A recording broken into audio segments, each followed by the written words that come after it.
What if I told you Doom Guy was real, but instead of single-handedly fighting against hell and an army of demons, he did it against the Soviet Union and a bunch of communists? Like there's any real difference between the two. Hi, I'm Crate13, and I'm running out of random things to say during this part of my videos. Today we're talking about one of history's most daring and, dare I say, insane soldiers to ever grace a war. Or should I say, wars. Because he fought in 3 wars for 3 different countries on 2 different continents over the course of his short life. All because he hated communists. But why is that? You see, Lauri Törni was born in 1919 in Finland, which was a brand new country that had just declared independence from a crumbling Russian empire. You see, they saw the Bolsheviks were coming to power and they decided they didn't want nothing to do with that, so they said they were out. Well, Lenin couldn't do anything about it, especially after Poland kicked their butts all the way back to Russian lines back in the 1920s during an invasion they planned there. So, Finland sat as a jewel just outside of Russia's reach. And this was bad for them as Petrograd,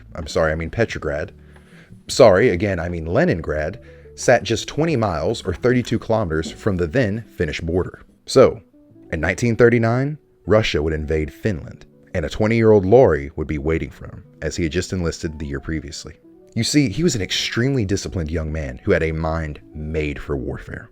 Torni would actually be one of the main fighters who was leading the command of a destruction of encircled Soviet troops at the Battle of Lemety. But Torni couldn't be like the actual Doom Guy and fight an entire war by himself like he would have wanted to. The Soviets would end up winning what would be known as the Winter War in early 1940. But it was a Pyrrhic victory, meaning that sure, on paper they won, but in reality, it was a bloodbath. The Soviets would annex 11% of Finland, but at the cost of 381,000 men, 3,500 tanks, and over 500 aircraft. The Finns made them bleed for every single inch. But it didn't matter to Torni.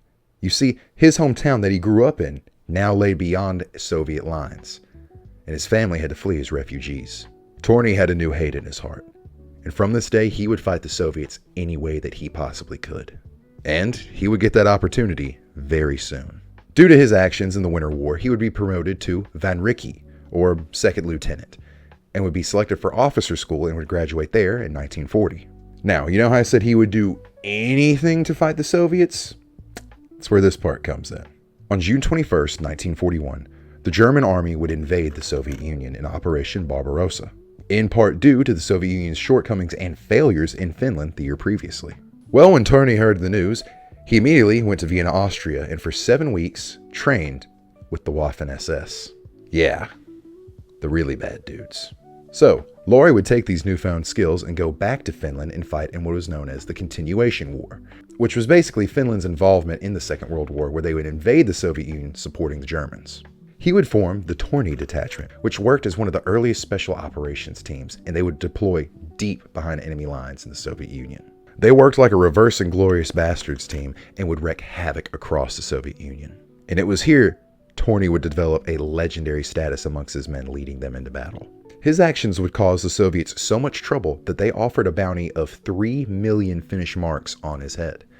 But his soldiers loved him and none betrayed him. Also a fun fact, one of these soldiers that served under Torni would go on to become the president of Finland later in life. But eventually the Russians did their tried and true tactic of throwing as many men as humanly possible at the problem until it got trampled to death, and the Germans were on the back foot, and Finland had to sue for peace in September of 1944.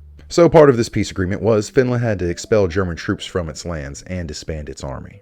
Torni was now unemployed as Europe burned, so he followed the action. He took a boat to Germany to learn saboteur methods and guerrilla warfare in the event that Finland would be occupied by the Soviets. But by early 1945, Eastern Europe wasn't exactly travel safe.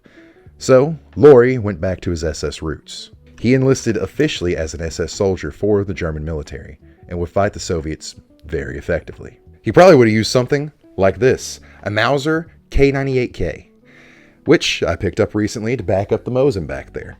So, if you would like a video on this rifle, maybe that could be done. Let me know in the comments if you want to know more about this rifle.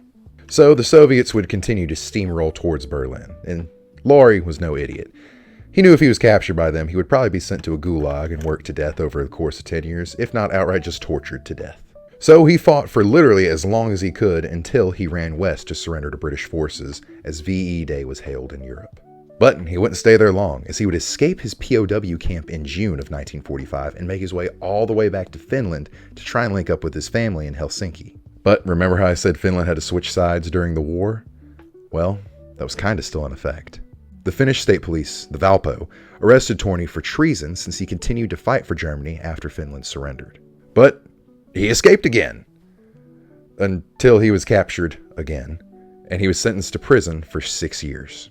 But you'll never guess what happened. That's right, he escaped again. So after this, the Finnish government said, "Fuck it, just pardon him. He's more trouble than he's actually worth."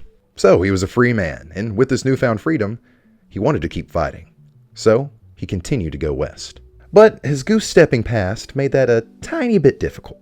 It'd be one thing if he had just fought for the German military. But he fought for the SS, which was an entirely different thing.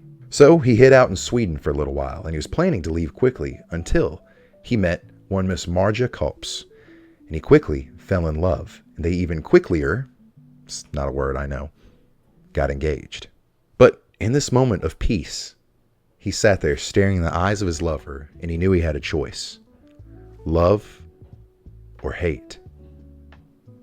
And he chose hate. Lauri would follow in the footsteps of many of his Charlie Chaplin fan peers and smuggled himself to South America. He would secretly board a vessel bound for Caracas in Venezuela and link up with one of his old Winter War commanders in 1949. The following year, he would be on a freighter that was in the Gulf of America where he would jump ship and he washed up on the crimson tides of Alabama. Don't give a pass about nothing.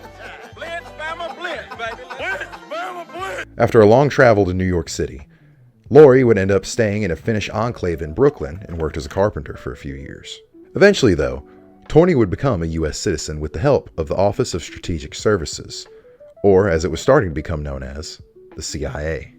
He would join the army in 1954 and would change his name to Lauri Törni to better fit in. Soon after this, he would join some of the earliest groups of U.S. Special Forces, where he would teach the members skiing, mountain warfare, and guerrilla warfare.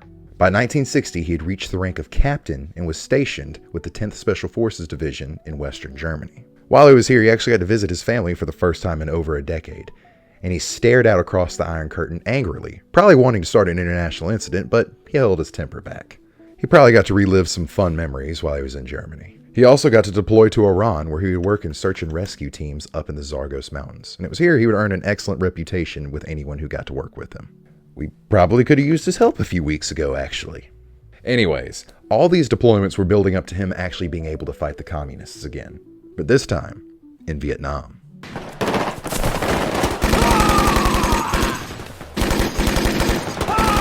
Lauri Törni was actually one of the first U.S. soldiers to be sent to South Vietnam. He originally was sent there in the role as an advisor. It was here he saw some of the first combat in the Vietnam War and received 2 Purple Hearts in 1963.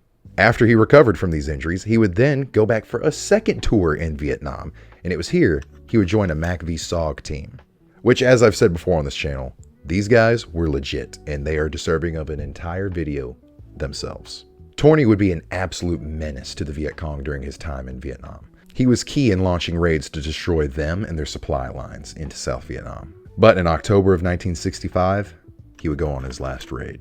He would load up on a chopper and go on the first mission into Laos to try and find and destroy the Ho Chi Minh Trail. This was a trail that ran from North Vietnam through Laos and supplied almost all of the Viet Cong supplies that were wreaking havoc in South Vietnam at the time.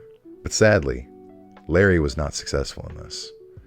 For unknown reasons, his chopper went down in the mountains and disappeared. Search parties were dispatched, but due to the horrible terrain, nothing could be found. Lauri Törni was declared KIA and posthumously given the rank of Major. His remains would actually be found in 1999, nearly 3 decades later, by a group of Finnish men trying to find him, and his remains would be shipped back to the United States, where he would be laid to rest at Arlington National Cemetery. He's the only man to have fought for the Third Reich buried there. He is survived only by his lost love, Marja Kops. So in the end, he may have lost his fight, but he took a lot of the commies with him. Well guys, if you enjoyed that one, I got another great video all about another dude who hated communists so much he quit his day job in Japan to join the Mujahideen and fight them there in Afghanistan. Really cool video, go check that one out.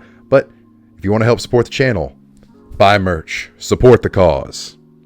Other than that, guys, I hope you enjoyed whatever food you decided to eat or whatever poop you decided to poop when you sat down to watch this video. I'm Crate13, and I hope you have a blessed day. Here, that'll be a good spot for the rest of the video, I think. Can you see it in camera? Okay, look cool?